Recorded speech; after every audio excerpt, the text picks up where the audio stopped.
It's 9 o'clock and our live stream is ending, so I want to bring Wayne. We don't want to lose this opportunity, at least I just have to say.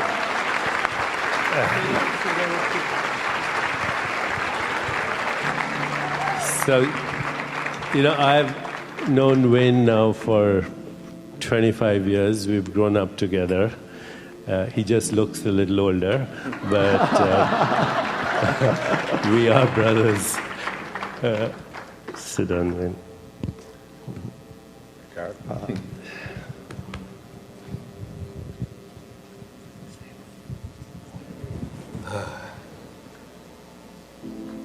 What am I doing here?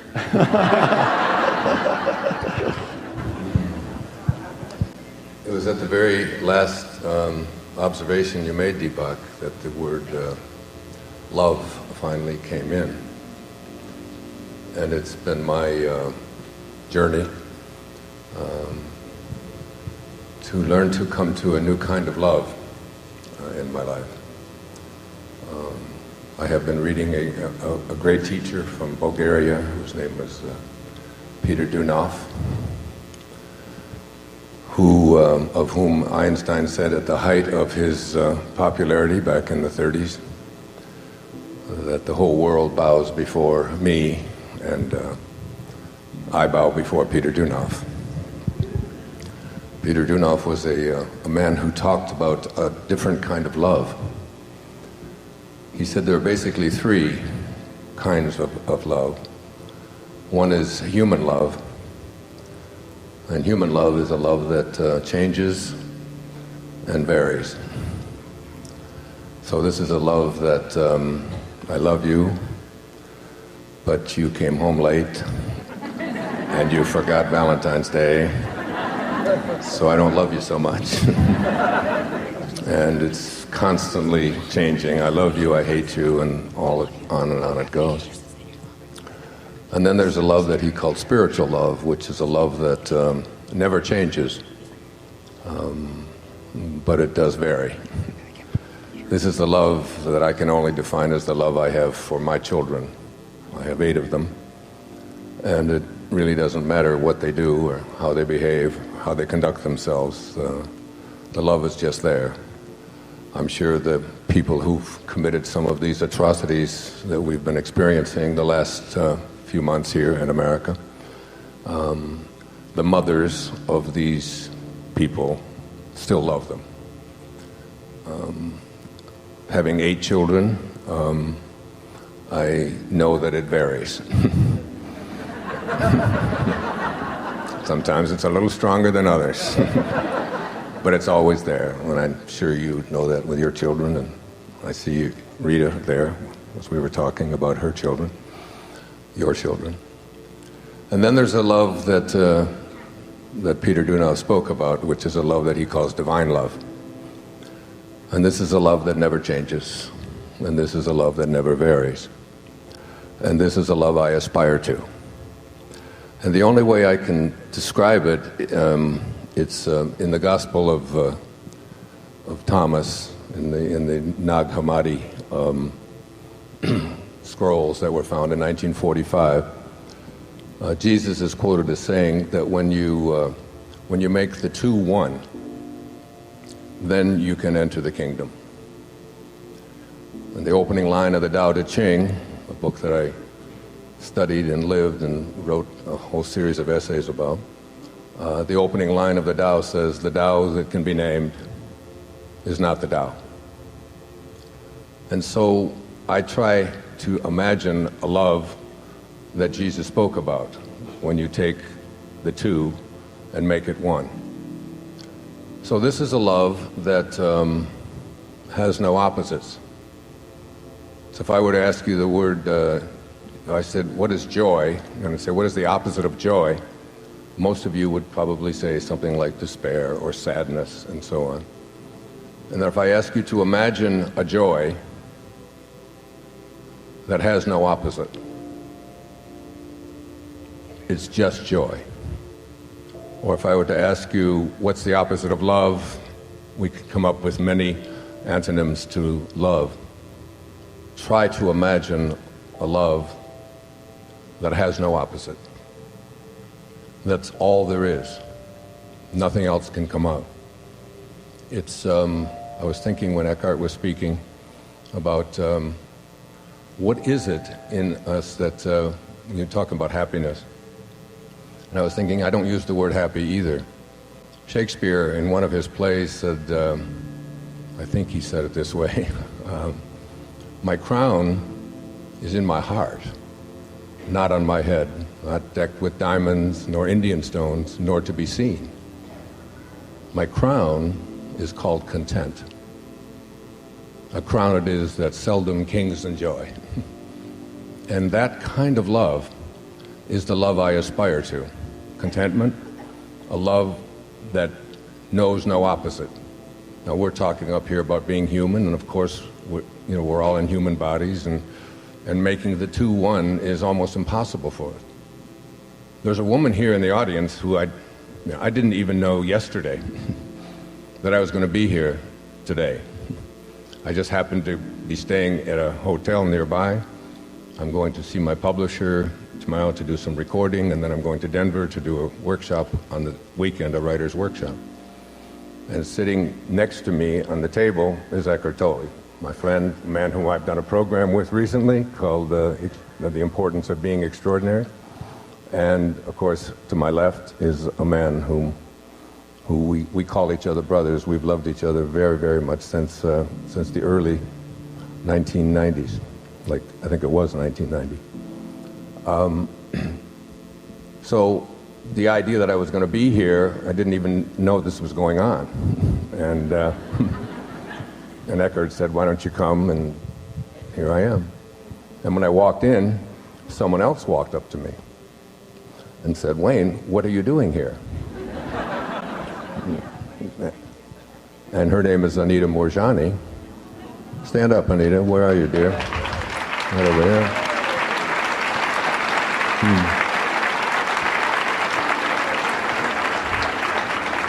And Anita, I have written a foreword to a book that of hers called Dying to Be Me. And she, I think she's speaking here. Are you speaking here tomorrow? On Friday here at the Chopra Center? Right, right. So Anita has described what it was like. I mean, she had end-stage lymphoma cancer for 5 years, was down to 82 pounds, had tumors the size of lemons throughout her entire body, and only had a few hours left to live. And became an observer and watched this whole process. And I saw something about her experience on the internet and located her in Hong Kong. She happened to be in Dubai when I found her, and I asked her if she would write her story. And she wrote her story and sent it to me to see if we could publish it. And I sent it back to her and said, it isn't good enough. I want you to go back to the state that you were in when you experienced the kind of love I'm speaking about here right now, a love that has no opposites. The words awareness have been tossed around up here, higher awareness.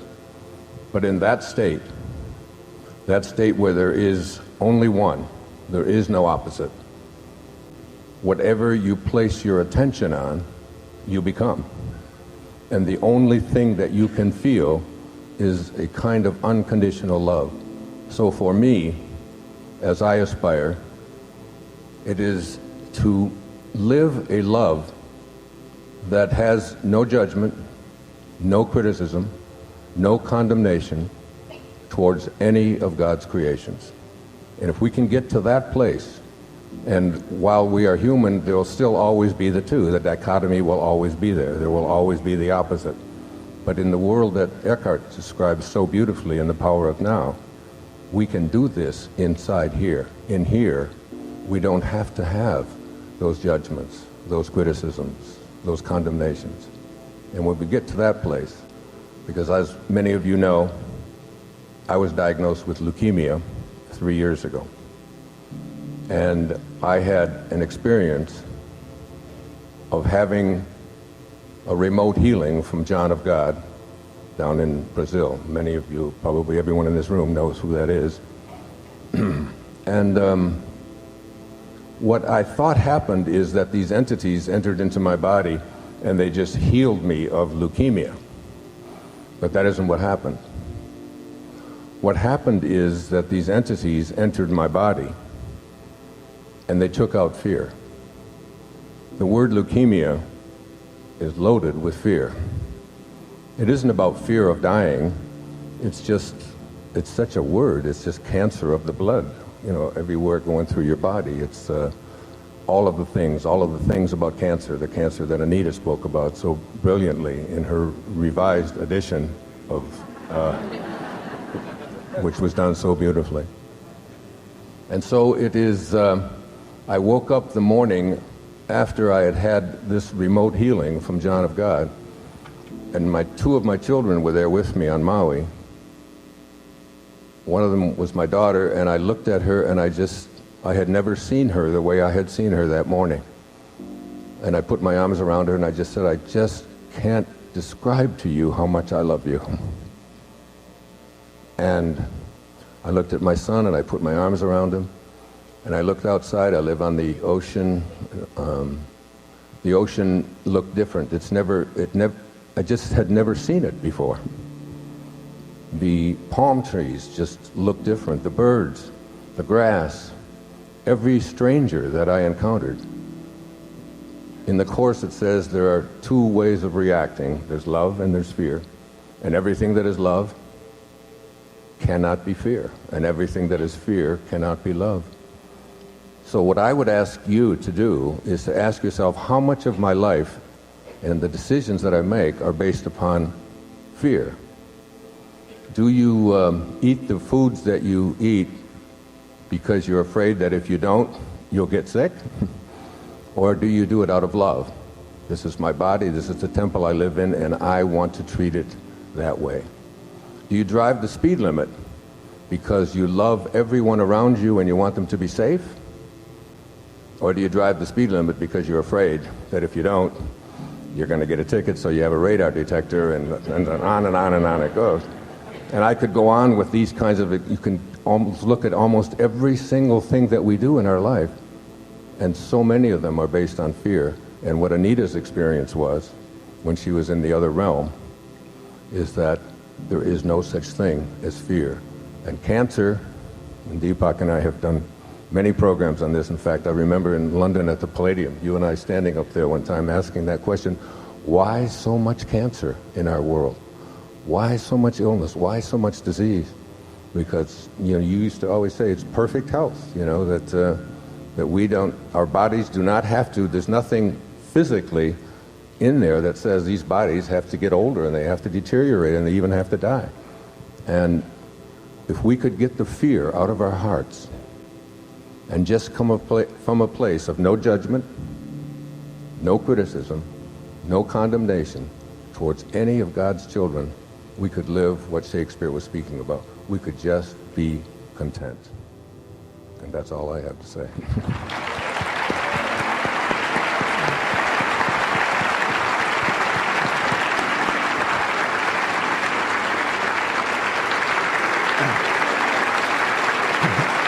Thank you so much. Thank you.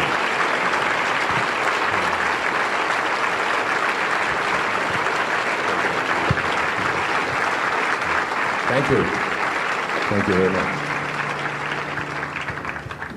And the fear, of course, perpetuates itself through judgments in the mind. And judgments are thoughts that we identify with, that possess us. So the key then is to disidentify from the judgments and to invite the place of no thought into our lives. Ramana Maharshi was asked by a disciple or a visitor in his ashram, how can we know that we are making progress on the spiritual path? How do we know that? And Ramana Maharshi said, the degree of absence of thinking is the criterion for progress on the spiritual path. So now you know whether you're making progress. The degree of absence of thinking is the criterion for progress on the spiritual path. As simple as that. Well said, well said. One other observation, I've just spent the last 6 months or so in a secluded state of writing every single day. And I've written something called I Can See Clearly Now. And it's just a look back at all of the things that it's like, you know, so there's, look back at, I lived 10 years in an orphanage, and what did that result in, and all the way up right through just recently. And I think about how I happened to be here on this stage tonight with two people I admire so much and love so much. And well, it was a synchronistic event brought you here because yes. You were sitting behind at the table behind ours last night. It right. was just amazing. Yes, to have you walk. So let's look at, this is just fascinating to me because having just written about all of this, like you were talking about time, both of you were talking about time earlier. And so I like to think that there's this thing called horizontal time. And just imagine a line going across here that represents time. And this is called chronological time, or passing time, or cause and effect time. So what got me here? I made a decision to go down to that restaurant last night to meet with my friend Mark and his daughter. I didn't even want to do that. I didn't. I was going to have them. Normally, I don't go down into restaurants.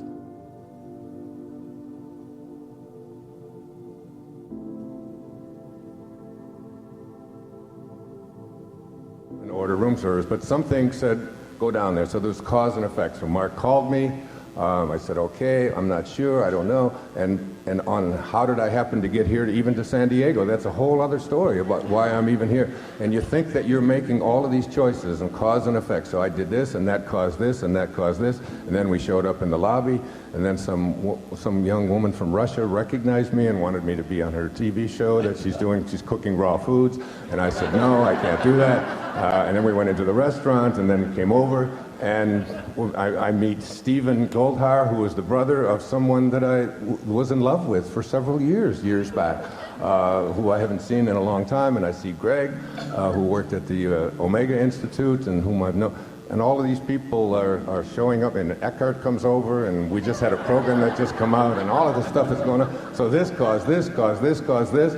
And then he said, well, we're having this program tomorrow. Would you like to come over? I said, okay, but I'll go in the back, you know, because I don't really want the spotlight to be on me. I want it to be on these two guys. This is, you know, this is their program. So I'll just come in. No, we want you to be in the front. We'd like to have. So here I am in the front. So then I had the psychic experience. And Deepak, my psychic brother, who knows everything anyway. So we've got this whole horizontal thing. This caused this, and I could sit down and write them all out, all the reasons how I got here tonight. I'd have to go back to when I was born in 1940, and when my mother was born in 1916, and how her mother, and you know, we could just go all the way up to this moment, and here I am, right? And then there's another kind of time, and this is a time that isn't represented by a horizontal line, but is represented by a vertical line. And this is a vertical line that goes right up to God, all right? And this line is called eternal time, in which there is no time. There's nothing but one. There's only oneness, okay? So everything in eternal time has already been taken care of. Carl Jung said at the same moment that you are a protagonist in your own life and you're making choices, at the very same moment, you're also the spear carrier or the extra in a much larger drama. You are all, he said, doomed to make choices. Now, you want to talk about a paradox, all right? You're doomed, that means it's all taken care of, and within that sense of being doomed, you're making choices. So now we've got this line going straight up, representing eternal time. So my being here right now was already handled. It was handled the moment of my conception. And but the point where this line crosses this line, and that cross is made, at that very point is where you can see both times operating at the same moment. You can literally see that you are making choices and they're already taken care of. Everything is taken care of for you. And so what Deepak and Eckhart have been saying is there is no need to worry about anything. It's all just taken care of. And even your worry is a part of the eternal time thing here. And here was the conclusion. This was from a book called To Know We Are Loved by Rashad Field. Do you know Rashad Field? Do you know that name? He's still alive. He's like To Know We Are Loved. He said, and this is the one I want you to walk out of here with and really think about. Your conception and your death are happening at exactly the same time. It's the same experience. When you get that, you can get back and you can see yourself making all of these decisions, but you can also see that it's all handled for you. And in eternal time, there's no opposite, which means there's no past and there's no future. There's only now. Thank you. Okay, so I'm going to conclude now this evening with just 3 simple observations out of this whole experience. The first is, every event is a conspiracy of the total universe. So go with the flow. Okay? Second is that love actually does heal, and there's a biological reason why it heals. It creates what is called limbic resonance in your brain, and it starts self-repair mechanisms, what in medicine we call homeostasis. It takes you back to your original state, which is well-being. And the third is that the love he was speaking for is really so well articulated in the teaching of Nisargadatta Maharaj, who you introduced me to and became my teacher. Absolutely. And he says, my love radiates from me like light from a bonfire, focused on none and denied to none.